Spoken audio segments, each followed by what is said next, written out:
CMP DB বিভাগের পশ্চিম বিভাগের অভিযানে 8 কেজি হেরোইন, 14,000 পিস ইয়াবা ট্যাবলেট, মাদক বহনের কাজে ব্যবহৃত একটি বাস সহ 3 জন মাদক কারবারি গ্রেপ্তার প্রসঙ্গে সম্মানিত পুলিশ কমিশনার মহোদয়ের দিক নির্দেশনায় মহানগর গোয়েন্দা পশ্চিম বিভাগের একটি চৌকস টিম বিশেষ অভিযান ডিউটিতে থাকাকালীন 7/4/2026 তারিখ অনুমান রাত 2:55 ঘটিকায় গোপন সংবাদের ভিত্তিতে জানতে পারে যে হানিফ পরিবহনের একটি যাত্রীবাহী বাস কক্সবাজার হতে মাদকদ্রব্য, ইয়াবা ট্যাবলেট এবং হেরোইন বহন করে চট্টগ্রামের দিকে আসছে।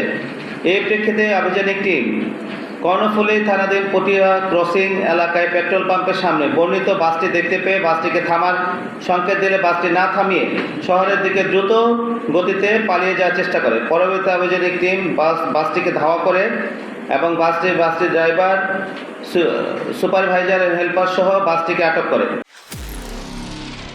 নিরপেক্ষ, সত্য প্রকাশে আপোষহীন।